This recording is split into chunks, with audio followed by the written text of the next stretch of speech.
You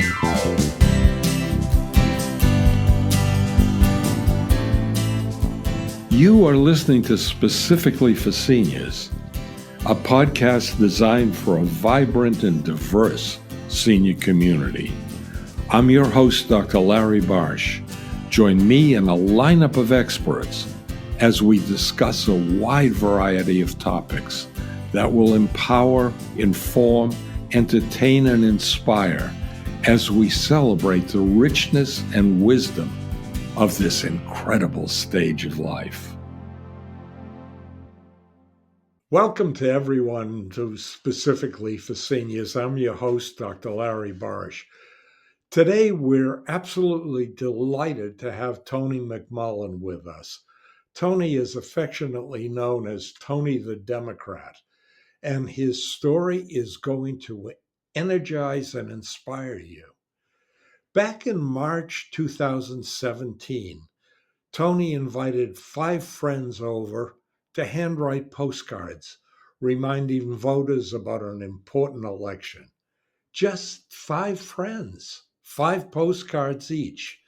But within 1 month, that tiny gathering had sparked a nationwide movement of 1,200 volunteers writing more than 51,000 postcards. Today, Postcards to Voters has grown to more than 162,000 volunteers across all 50 states who've written more than an astounding 22 million postcards for critical elections. Here's what makes this so special. These are not form letters or printed mailings. Every single postcard is handwritten, personally decorated, and mailed by volunteers who want to make a real difference. And it works. Candidates have won by margins as slim as 95 votes after receiving Tony's postcard support. Even better, Tony tells us that the community building, volunteers meeting up, forming friendships, finding purpose, has been the most beautiful unintended gift of this whole adventure. Tony, we're delighted to have you here on Specifically for Seniors. Thank you so much for the opportunity. I really enjoy listening to some of your recent podcasts in preparation for this, and look forward to answering your questions and helping your audience. Let's get started talking about this 5 friends and 5 postcards. Can you take us back to that start? I can, Larry, and I hope you'll forgive me for offering an important but minor clarification. It wasn't 5 friends. It was 5 complete strangers that I met on Facebook because they were in a group called Postcards for America, which was founded right after Trump was elected.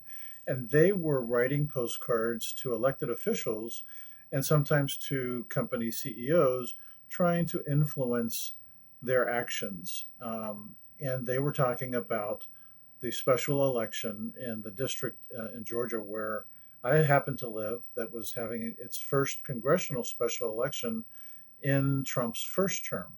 You and your listeners may recall that Jon Ossoff ran in that special congressional election. And I wanted to do my part to boost turnout and awareness of a special election that was going to be, I think at the time, it was going to be in April, something like that. And so I reached out to that group and just said, hey, I've got some addresses for terrific Democrats in that district where Jon Ossoff is running. If you'd like to write, just send me a message and I'll give you 5 addresses and the script. And then just send me a picture back so that I know that you did it. And 5 complete strangers reached out to me. I gave them each 5 addresses. They sent me their completed photo, their completed postcard photo. And some of them asked for more addresses. And a couple asked if they could tell their friends or mention it at an upcoming Democratic club meeting. And I said, sure, how bad could it get? I didn't know what we were in store for, to be honest. But I think that we can all recall the feelings that we had when Trump was elected and started hearing things coming out of the administration.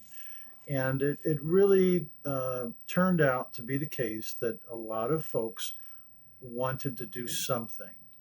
And for many people, writing postcards was the at home activism that they could easily fit into their schedule, that was a low threshold for getting involved for the first time for many of them in any kind of political campaign activities. And as you said, here we are now, nearly 9 years later. We have a couple of updates to your numbers that you mentioned at the top of the meeting. We have over 180,000 volunteers. We've written and mailed over 26 million postcards, and this is in support of over 500 named Democratic candidates up and down the ballot, from U.S. Senator down to tax assessor collector. We have written for almost every elected office type there is. I tried to find the most recent numbers, but I guess this movement is really growing. It continues to grow. In fact, just yesterday we added 58 new writers. So every day there are people who are learning about us. Our existing writers are telling their friends. Campaigns are mentioning that we're available as an option if those volunteers don't want to phone bank or go door to door. And so the campaigns will send them in our direction. So we're still growing, even after the November elections, when most people would think, okay, well, I've got some time to kick back and not do anything for a little while. Every month there's an election somewhere, and often there's more than one election. And so we're still signing people up on a daily basis. And I hope that some of your listeners will decide by the end of our session here that they'd like to give it a try, and send an email to join at tonythedemocrat.org. Um, you mentioned that originally the postcards were going to members of Congress, but your approach is more personal. So when I started Postcards to Voters with that very first campaign in Georgia, we wrote to voters. That was the whole point. It was writing to Democrats to help strengthen the habit of voting. I and a lot of other folks who work with campaigns, and especially when we evaluate the outcome after the election, and we look at what could have been done differently, if we lost, how many additional Democrats would it have taken? And you study the numbers, and every time my takeaway was we had enough Democrats that we could have flipped that seat or defended that Democratic incumbent, but not enough of those voters showed up. And my focus really has been about reaching out to our voters and giving them these friendly reminders, because they just need that extra note to vote. So many of them are busy. Either they have children or they're working two jobs. Life just has a way of taking over, and not everybody is as plugged in as you and your listeners to know, oh, there's a special runoff election for county commissioner or what have you. And they're maybe only voting every 4 years or maybe every 2 years. We need our voters to develop the habit of voting that's as strong as yours and mine. Because when more of us vote, even in these down ballot, sort of sleepy elections that are not necessarily in November, when more of us show up, the campaign consultants and the candidates, they notice, because they're studying election turnout numbers like you wouldn't believe. They're looking at these to try to figure out what positions they should be taking and how responsive they should be and what policy priorities they should be championing on their stump speech and their website. And so it really matters, even when you think, oh, well, goodness, Tony, it's just a school board race. I mean, how big of a deal could that be? Well, you don't know if that Republican school board candidate might one day run for state rep and then one day run for Congress. We need our Democratic candidates to be filling every spot in these elected offices, because we all know that our priorities, our core principles, those are the things that are worth championing at every level of government. And I just wanted to emphasize that these are personal postcards. These are handwritten, personal to voters. Exactly, exactly. That's one of the things that makes this a low tech but a high touch outreach method. Yes, it takes more time. I remember it's every so often somebody will volunteer and they'll say, "Gosh, I could probably 200 of these postcards if you only let me print them on my machine." And then we say, "No, please don't do that." First of all, it can lead to all kinds of violations of campaign and election finance laws when print or produce these postcards by machine, because there are actual rules governing the mass mailing of election information. So no, please handwrite them, and it's okay if you can't handwrite 200 postcards. We're not expecting you to. Just do the 5 or the 10, however many you feel comfortable and your hands feel comfortable writing, because we're all in this together. There are huge numbers of us, and no individual volunteer needs to be burdened or stressed out trying to overdo it. Just do your part the best that you can and trust that everybody else is doing the same thing. We are so fortunate with the number of volunteers that we have that we're able to complete the list that we receive, even for congressional races. Now, statewide races, that's a lot more challenging. It's very difficult to complete an entire statewide list. But fortunately, in those races, the campaigns are quite savvy, and they have ways to target their voter outreach so that when they give us a list for statewide campaign, they know that those are the voters they need to win.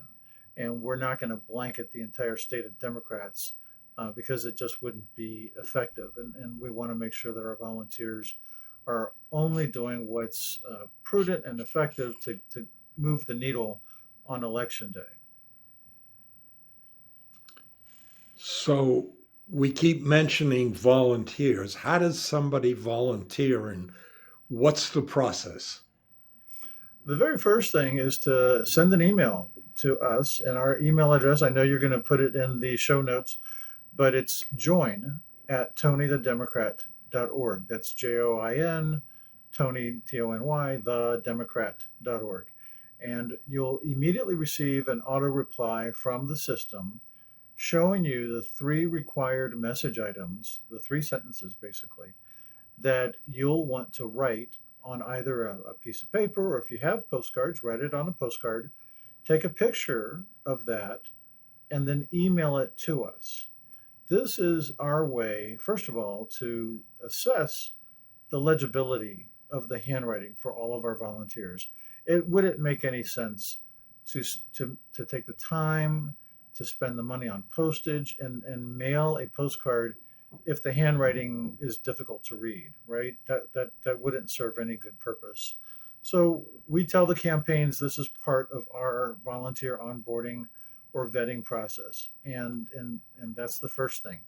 But the second reason we ask you to send us a sample photo of your postcard is that we want to see how well you follow simple instructions, right, Larry? You would be surprised, even though it's really simple. Write these 3 sentences on a postcard. There are sometimes people that don't quite follow the instructions well the first time, and since we're not going to be looking over their shoulders as they continue to write if they join us, we really need some minor method to check and see that they can follow the instructions. And we give them coaching if something's missing, or if maybe they added some kind of wording about Trump or whatever that's not really quite appropriate. We'll give them that feedback and invite them to send us a new sample.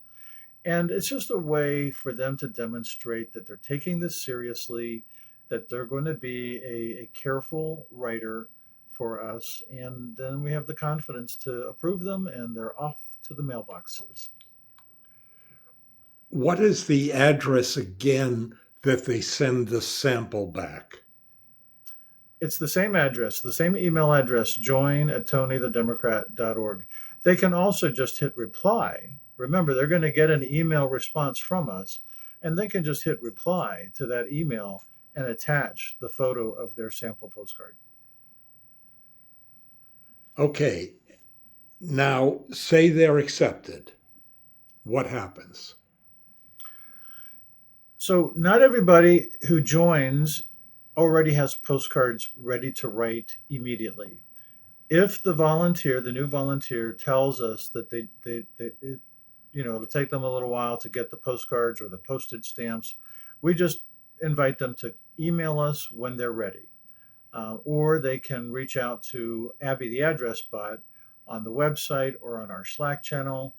That is an automated 24-hour, 7-day a week robot, basically, that will help approved writers get addresses when they select from one of the active campaigns on that particular day. If you already have postcards, which many people do by now, because they've been writing maybe for some other groups, or maybe their friend that told them about us gave them some postcards, then they just tell us how many postcards they are confident that they have the time and the supplies on hand to write and mail within 3 days. And that's a key part. I hope that your listeners will hear that. We only want you to look ahead 3 days to know what your own personal schedule is, to know what supplies you have on hand, and you tell us, do you want 4 addresses to finish within 3 days, or would you like 20 addresses to finish within 3 days? The idea of having that 3-day window is has many purposes. And Larry, please, nod or wave at me or something if you feel like I'm going into too much detail on this.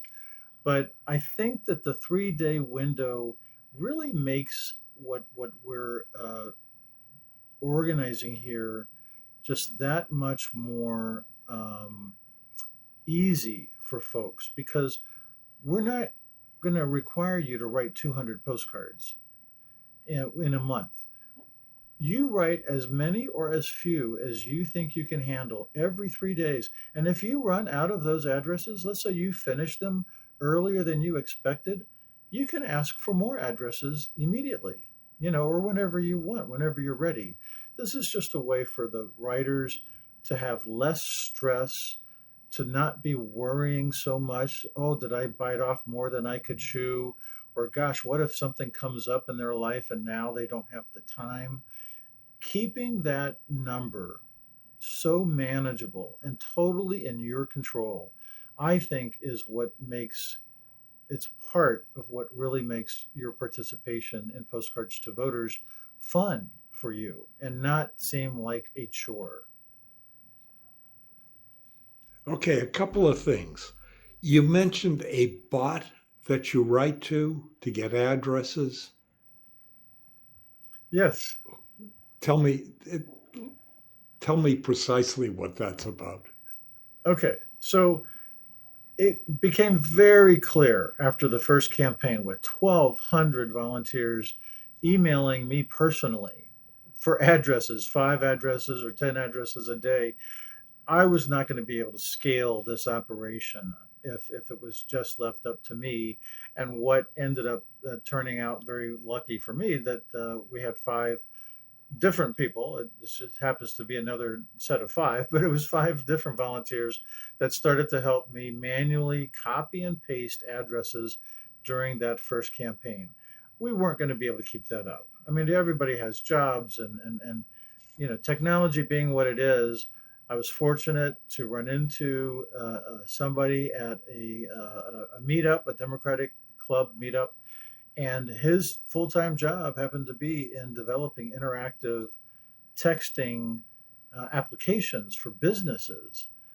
And a light bulb went off in my head, and I thought, gee, I wonder if we could use that same technology to assign addresses. And so we did that for a number of years. We used Abby the address bot as a texting, on a texting platform, sort of like when you see a commercial and it says text 12345 for your 20% discount on pizza or whatever the case might be. I think by now a lot of us are familiar with these interactive texting uh, programs from businesses. Well, Carl was able to work his magic to create Abby the address bot for us, which meant approved volunteers could get addresses at 3 in the morning if that's when they were awake to write addresses, and it didn't require one of us human volunteers to assist them. They could get all their needs met immediately via text. I will let you know that a couple years ago, the American cellular companies decided to crack down on text spamming, and they changed the rules, which meant that we were no longer able to send more than 5,000 texts a day every 24 hours. And that really was not going to work for us. So we had to move from the texting platform to Slack, which is a messaging application that many people know. Abby, the address bot, also has her own email address that she replies to automatically. And we now, thanks to another volunteer on the tech side, for a little over a year, we've had Abby on our webpage. So, in these different ways, we're trying to make it as easy as possible for people to get addresses without having to wait on another human volunteer to respond to an email. And who are the addresses? How do people get their names on the bot? So, Abby, the address bot will recognize the email address of the volunteer writer, because if they've been approved, then that will be in a database or a list that Abby is able to access. If you try to reach Abby and you haven't been approved yet, she'll realize that she doesn't recognize that email address, and then she'll direct you to email us to join. Okay. Okay, and who are the people that are accessible on the bot? In Whatever other the words, act, are these Democrats who say uh, I want to be sent postcards, or well, there isn't any sort of a facility, nationwide where Democratic registered voters volunteer to receive election mail. That's not how that works. But if you are registered to vote and we're able to tell that you're a Democrat or Democratic leaning, and I say we, I mean the campaigns, because that's who gives us the voter addresses that they have okay, identified as being essential to prevailing on election night. So the campaigns give us those addresses, and then we load them into our system that Abby is able to pull from. When you ask for 5 addresses, she picks the first 5 addresses that have not yet been assigned already, and hmm so it goes. okay. Now, the second part of the question was you mentioned someone has or does not have postcards. Are these blank postcards? Are they pictured on one side? Are they available and where? Well, that's a great question, Larry, and I know a lot of people have that same question, so I'm happy to explain. When we started, obviously, this was a brand new thing, and so we just told people use any kind of postcard as long as it is benign or neutral. We don't want voters to receive provocative postcards or controversial, postcards. The postcard needs to be friendly, fun. It could be a blank one if that's what you have. You can go to the post office. They sell pre-stamped postcards where the postage is already a part of the postcard that they're going to hand you in a packet. Um, but now, and actually shortly after we started, and things, the numbers started climbing, and people realized this is going to be an ongoing thing. People started creating postcards and offering them for sale on Amazon or Etsy, and it sort of developed a cottage industry of really talented designers, graphic designers that were illustrating or creating on their PCs really beautiful and flexible, versatile designs that were either patriotic or some of them were whimsical, but all of them were perfectly acceptable to be used for elections large and small, right? It could be a city council race, it could be a state legislative race. The idea, of course, is that the postcard you mail, it should be sturdy enough to withstand those automated post office mail sorting, machines, and it should be something that the voter wants to hold and hang on to, flip it over to read it. We don't want the postcards to look like campaign mail. That's the important thing.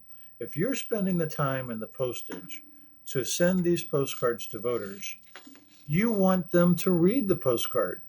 And so they should not include campaign logos. It shouldn't include a photo of the candidate. It should really look just like something a regular person would mail to a friend, right?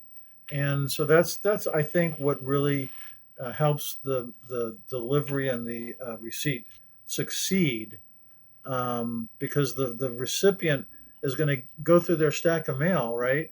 Bill, junk mail, bill. Oh wait, what's this? It's a handwritten postcard. Where did this come from? Honey, who do we know in Washington or Maryland or whatever? And then because the message is so short, it doesn't take long for them to read it. It's not in an envelope where they have to be suspicious, perhaps. What kind of junk mail might this be? I don't recognize that return address. I'm not going to open it. So it's like an open faced sandwich, right? You already know what's in it. It's very easy to read the reminder to vote and the name of the candidate, and then that's the job. All right. Track records. How well have you been doing? I tell people, and some of your listeners may have seen some of my emails before if they're part of our group, where I say basically that every campaign we write for is a success because at the very basic, level, the metric is, are we doing our job to help strengthen the habit of voting among Democrats?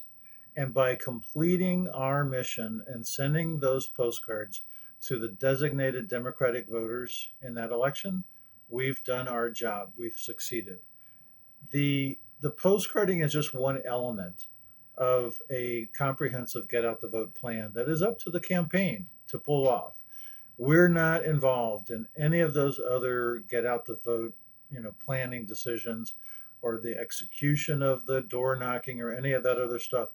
And frankly, sometimes we're writing for a candidate that may be the first quality candidate to run for that office in quite a while. It's not realistic to expect that we're going to flip or win every single contest that we agree to get involved in. But it's also important to note that if we don't help that candidate who's taken time out of their professional life, out of their family life to run, if we don't help them now,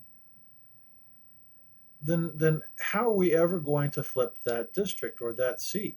Some of these races you have to put the time in, even though the odds are against you, because maybe in 2 years the same candidate or another candidate will run. Sometimes it takes multiple cycles to correct the neglect that the party might be responsible for in that district by just ignoring them or just saying, oh my gosh, it's turned red. we're not going to do anything here anymore. We don't have the time to invest. We don't have the volunteers or the money to do the job necessary. And so they just stop recruiting candidates, quality candidates. And what do you think is going to happen? So I know that it might sound like I'm trying to skirt the question, and I'm really not. It's that I have to recognize we're not trying to measure our success simply by the number of wins that the candidates we've written for have garnered, right? Clearly, that's a fantastic outcome, and that's really what we all want. We're not doing this just to exercise our handwriting or penmanship. We want to win, but sometimes we're not going to. And I don't want folks to think that the percentage of wins versus losses is the end all to decide if postcarding is still a viable, worthwhile activity. Um, anyway, I hope that gives some context to what you were aiming for. Um, but Let's name some names. Karen Gaddis in Oklahoma, 95 votes. yep. Uh, So Phil yep. Miller in Iowa, Kevin Kavanaugh. Yes. I just got goosebumps. Those were some sweet victories. Um, each of them were in red races, places where on paper at any other time, any analyst, anybody who knew what the history of voting was in those areas, they would have put money that the Republican was going to win. And yet the Democrats running in those places won instead.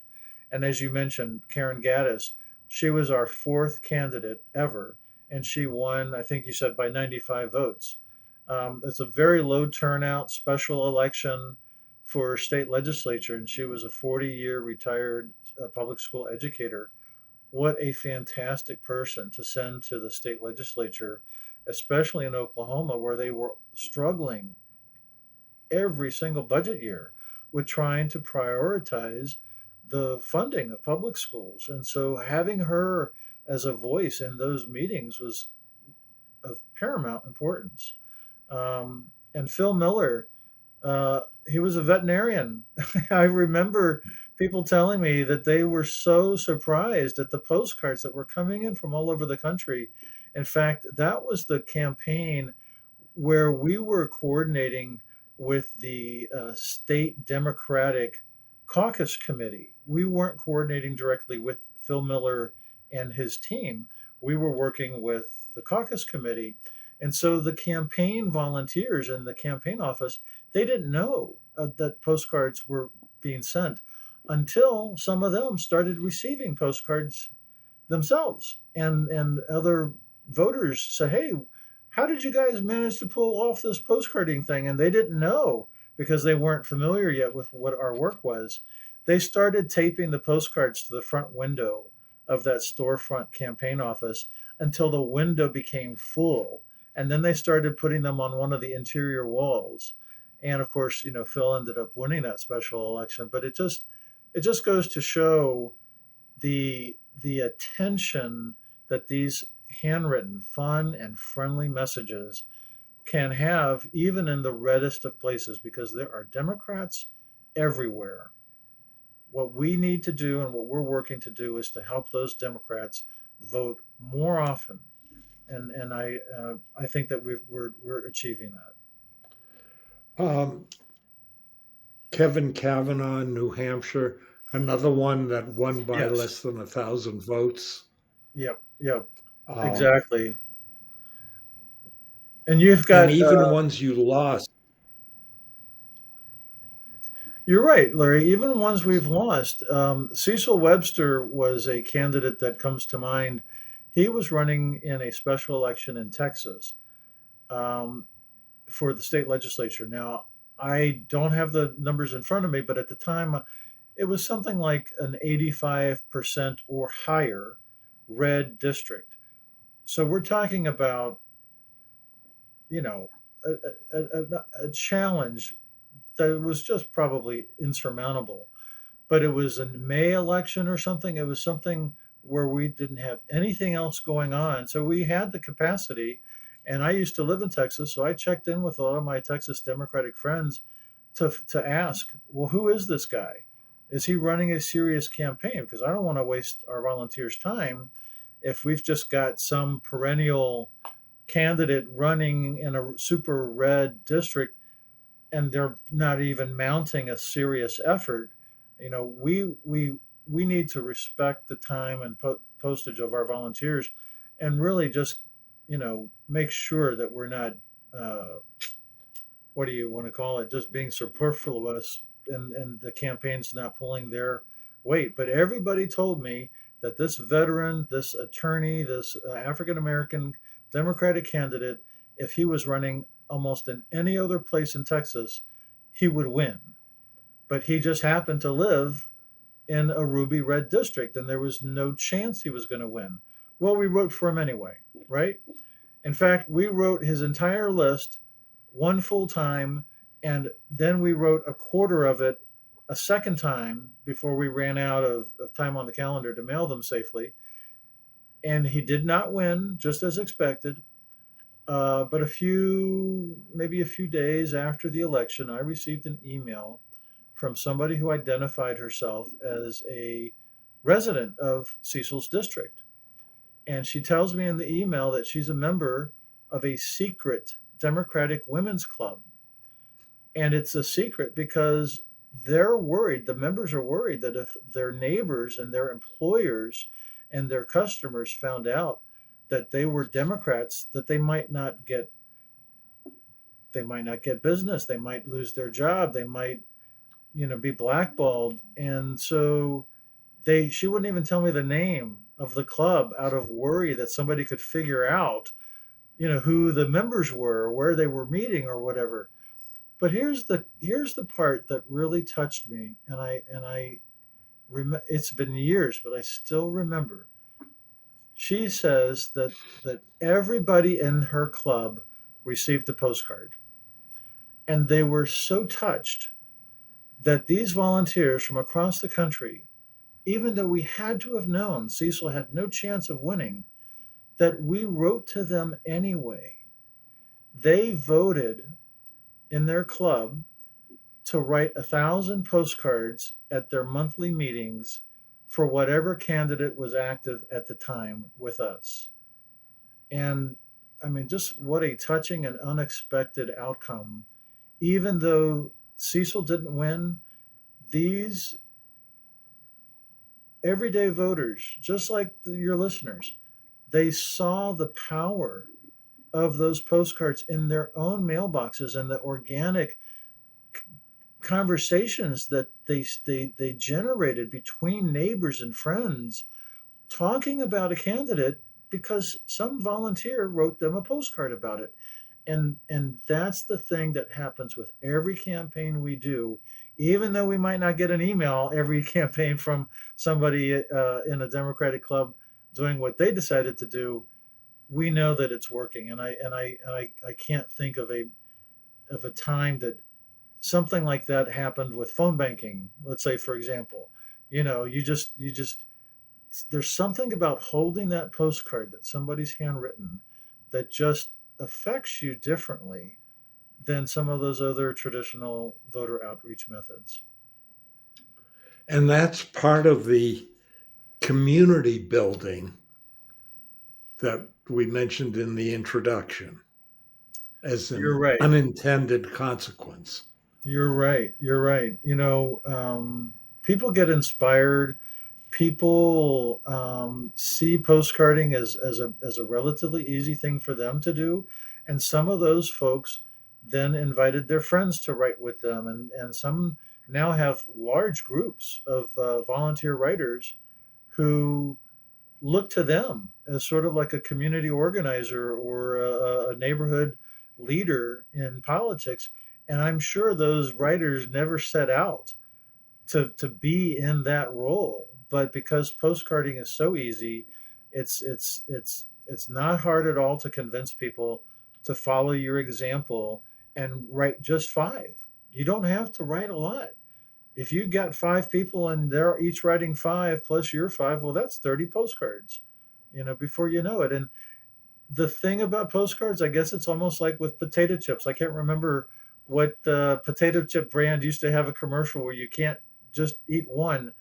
But for good or for worse, when you start writing, you develop a knack for it almost always, and you can't stop at just five. And so I think that's where the sort of the secret is that even though we tell people you only have to write five, we know that most people are going to enjoy it so much that they'll write much more than five. Okay, we're looking forward to the 2026 uh, midterms as a bigger selection of candidates for higher office. How do you choose which races to support? All right. Well, I'm going to try to answer in shorter and give you shorter answers because I worry that I've gone on a little bit too long. But you're welcome to edit this any way you like to for length of time. But when it comes to November elections, which the midterms are, and we're talking about every single seat in Congress going up for election or reelection, um, it's not an easy task. First of all, we're not a PAC, we're not a 501c anything.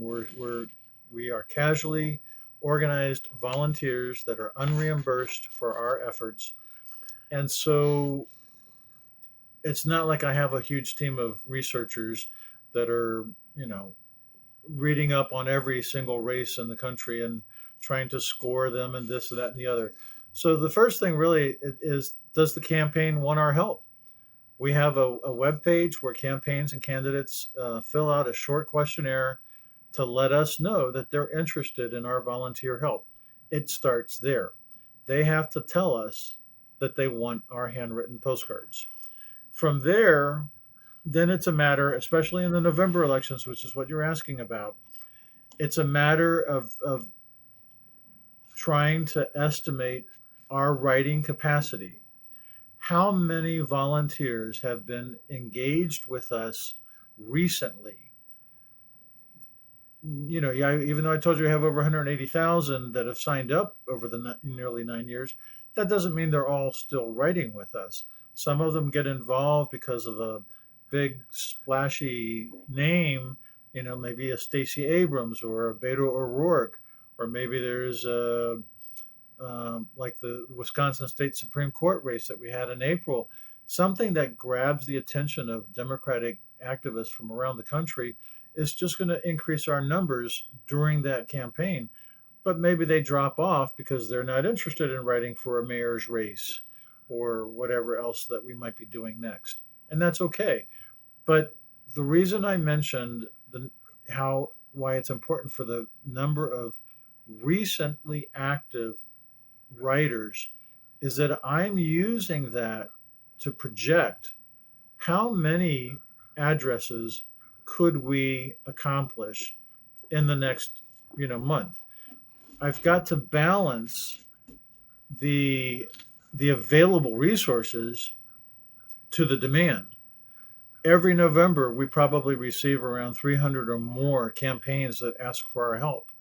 Well, we don't have enough volunteers to write for all of those congressional districts, which is why I really enjoy these opportunities to speak with a new audience because we need to continually recruit additional writers so that we can help more candidates. And even those writers that may have joined once, if you're listening, please consider just engaging with us once a month. Just write five postcards once a month. And that will give me the confidence that, oh, yeah, Larry is still engaged. He reached out to us just a few weeks ago to write. So when I'm doing my projections, I can include Larry and all those other, five cards a month writers so that I can more confidently make commitments to these campaigns. The last thing I want to do is say yes to campaigns and then come up short, that we weren't able to finish their entire list, because it does two things. It hurts them, of course, because they were counting on us, but it also disrespects the time and donated postage of those early writers who might have written a fraction of that list. But because we didn't have enough writers, or because I overcommitted ourselves to write for too many campaigns, we didn't finish enough of these different lists to move the needle in any statistically meaningful way.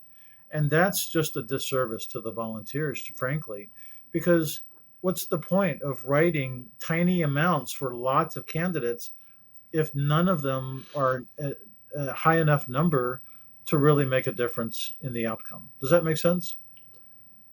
So that's why you concentrate more on smaller races. I wouldn't say that. This most recent November election, a couple weeks ago, we had three statewide races concurrently. We were writing for the Public Service Commission in Georgia for two Democratic candidates. That was a statewide race. We wrote for the Pennsylvania judicial retention ballot question. That was a statewide race. And the third one was for um, the governor's race in New Jersey. But in addition to those three statewide races that were probably available for the longest span of time for that election cycle, we also wrote for mayor and city council and state legislature, races that came to us. It should not come across to your listeners that I'm complaining that we don't have enough volunteers, because I always put whatever our capacity that we have at that time to its most efficient use for the campaigns that reach out to us, right? What I'm trying to convey is that we always need more volunteers, because there are always more campaigns that want our help that we're not able to help. Okay. But I'm still very proud, immensely proud of the accomplishments that the volunteers that we did have with us were able to accomplish, because we prevailed in Georgia and in Pennsylvania and in New Jersey. And I think every other candidate that we helped down the ballot that even wasn't in those three races, all but maybe two, won. And one of them was running for mayor of Marietta, Georgia, and he came within 89 votes of winning. He was a 24-year-old African American first time candidate running to beat an incumbent that was entrenched, and he came within 89 votes. And it just I don't know. I love what I do, and I know our volunteers love what they do, and that's just every month are new stories of what the postcards are powering, and I hope it comes across in my tone and in my voice and my words here. It's the best thing that I think I've ever done with my life, and I'm so glad that folks are helping and pitching in at every turn. That brings us to probably the most important thing for campaigns and for volunteers, and that's your website. Yes, at postcards Do you to want to do you want to voters.org. emphasize? Do I want to emphasize what? And well, I was going to say that's where campaigns can get the information about signing up to request postcards, and that's where volunteers can get the information on how to become a volunteer. Exactly. Um, and they can request addresses once they become approved. So really everything is happening on the website.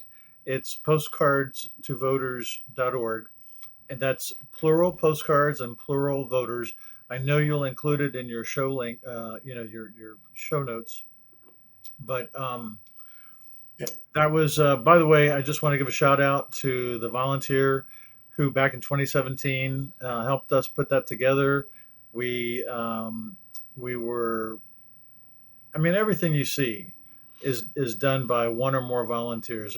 There are a lot of people behind the scenes that keep things running smoothly, that developed the technology infrastructure that we're using, and I just again just continue to be amazed at the generosity of volunteers coming together for this common cause and getting it done year after year. Who knew that we were going to be here nearly 9 years later when this whole thing first started? And it's because of all those talented and dedicated people that see a need and say, Tony, I can help you with that.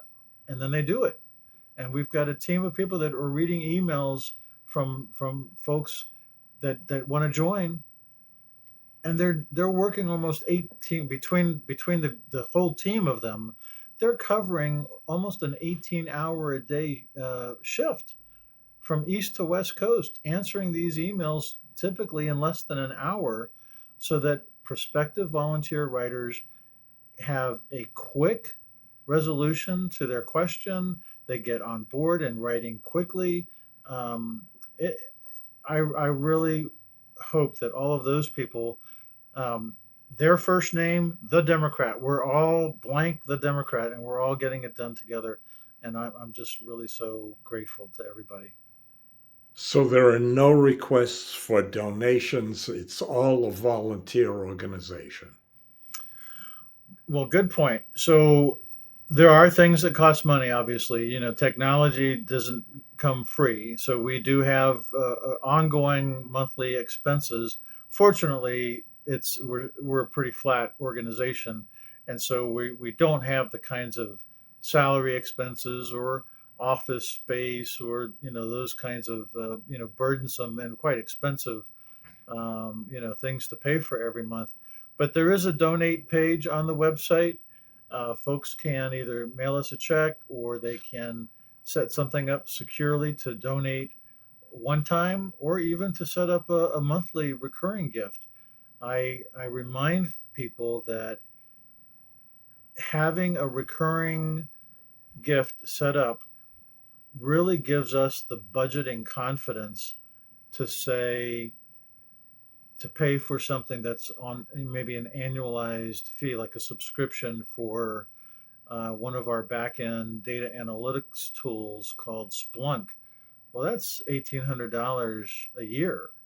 But when I know that we've got a certain amount expected to come in every month because of the generous recurring donors, it just makes it possible to cover these expenses without me personally worrying, where am I going to get the money to pay for that when the bill comes due.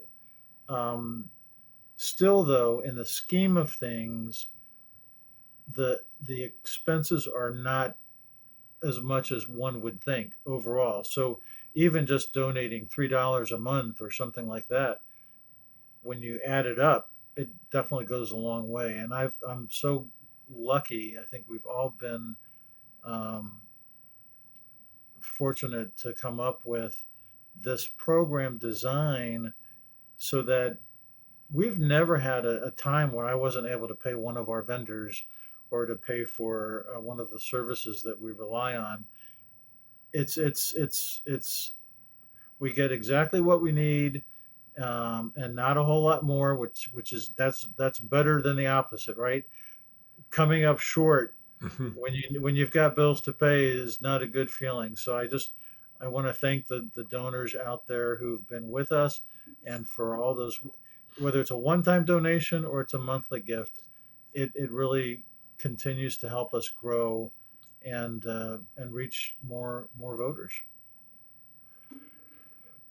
Tony, thank you so much for coming on specifically for seniors and sharing this journey with us today. For listeners who want to get involved, again, visit postcardstовoters.org and sign up as volunteers. Tony, thank you again. Larry, thank you very much. I appreciate it. And I hope that if folks think of any questions that maybe we didn't touch on, that they will feel welcome to send us an email and ask their questions. I'm happy to answer them and see you online. So mention your address, your email address again. Join@TonyTheDemocrat.org. Tony, thanks again. My pleasure. Thank you. Good luck on your next podcast. If you found this podcast interesting, fun, or helpful, tell your friends and family, and click on the follow or subscribe button. We'll let you know when new episodes are available. You've been listening to Specifically for Seniors. We'll talk more next time. Stay connected.